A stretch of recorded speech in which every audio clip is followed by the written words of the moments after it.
Marco Rubio's next act won't include another run versus Trump file. In this July 19, 2017, file photo, President Donald Trump greets Sen. John Barrasso, RWYO, left, and Sen. Marco Rubio, R. Florida, during a luncheon in the state dining room of the White House in Washington.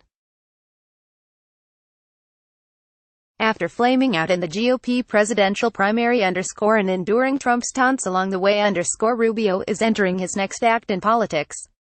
But one thing Rubio isn't doing, he says, is gearing up for a White House run in 2020. And, he says no other Republicans should primary Trump either, because it could cost the GOP the presidency. AP photo, Pablo Martinez Monsiváis, file, Washington, AP, after flaming out in the GOP presidential primary, and enduring rival Donald Trump's taunts along the way, Sen. Marco Rubio is entering his next act in politics. The once rising star used to be criticized for being in too much of a hurry, but now he's hunkered down in the Senate with nothing, it seems, but time. Rubio passes his days buried in the work of the Senate Intelligence Committee and is a leading advocate of bolstering election security and slapping sanctions on Russians if they interfere again in 2018. In the hallways of the Capitol, he brushes past reporters looking for reaction to the news of the day, focusing instead on legislative proposals or policy speeches on the Senate floor. And back in Florida, he's involved in long-running disputes over the Everglades and toxic algae blooms. But one thing Rubio isn't doing, he says, is gearing up for a White House run in 2020. I'm not primarying the president, and no one else should either unless we want to lose the White House, Rubio told the Associated Press. I'm kind of approaching every day as if the U.S. Senate is the last place I'll ever serve in public office and trying to make that meaningful. Like the other, Capitol Hill also runs against Trump, Sens. Rand Paul and Ted Cruz. Rubio is finding his way in the Trump-era Republican Party, testing whether there is room for his own brand of conservatism. He says he keeps in contact with Trump, talking to him on the phone 2 to 3 times a month, including last week.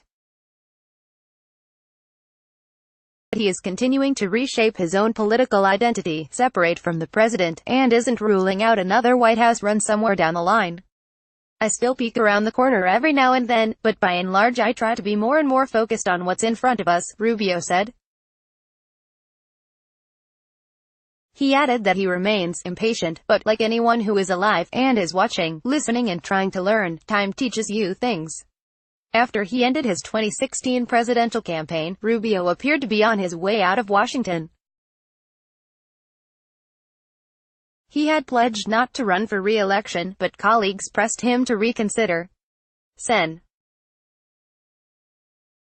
Bob Corker of Tennessee, the chairman of the Foreign Relations Committee, told the AP he was among the first Republicans to nudge Rubio to seek re-election to the Senate. Senate Majority Leader Mitch McConnell made his own pitch as Republicans fought to keep the Senate majority. Eventually Rubio agreed. Since then, people who have observed Rubio during his career see a more mindful, even liberated, politician who no longer carries the weight of being the Republican savior, as Time magazine once called the charismatic young son of immigrants. Instead, the 47-year-old is keeping his head down and doing the grunt work of governing, answering head-on the criticism that he was more flash than substance as a candidate. He seems to have found his place, said longtime ally Nick Urosi, a Florida-based GOP lobbyist and fundraiser. On several fronts this year, Rubio has started taking his shots to modernize the GOP agenda for the 21st century, as he puts it, with an emphasis on countering China abroad and helping working families at home.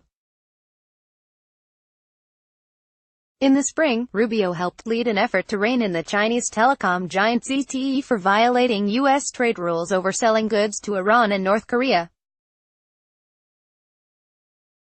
He sought to impose stiffer penalties than the Trump administration wanted. The Senate approved the bipartisan effort, but Rubio ultimately lost that battle with the White House, as the legislative provision was abandoned. Earlier this month, Rubio unveiled a family leave plan, after having successfully worked with Ivanka Trump to expand child tax credits in the 2017 GOP tax overhaul.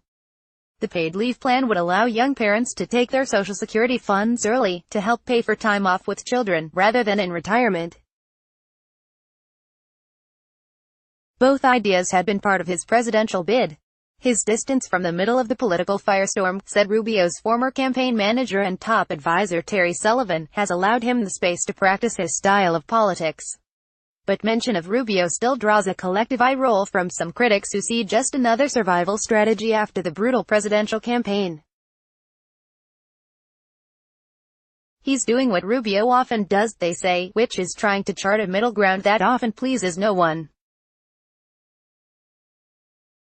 Jesse Ferguson, a former advisor to Hillary Clinton, said the idea that Rubio is emerging as some independent Republican voice is indicative of the way Trump has turned Congress into a bunch of yes-men in the GOP today. Showing independence from Trump is like being awarded valedictorian at summer school, he said. The bar is so low that any Republican that doesn't salute, praise or genuflect any time he walks in the room is suddenly seen as a thoughtful, independent-minded leader. It's also not clear that there's space for Rubio's brand of conservatism in the GOP's Trump tent. Despite his roots as a Tea Party-backed candidate in 2010, Rubio always played better to suburban voters, the Starbucks moms and dads whose households look a lot like his, with kids, mortgages and college costs in the distance. It's those same voters who are at risk of fleeing the GOP in the Trump era. Jenny Beth Martin, of the Tea Party Patriots, surveyed several hundred members at the start of this year and found a mixed response to Rubio. It really went the whole spectrum from excellent to ho-hum to disappointing, she said.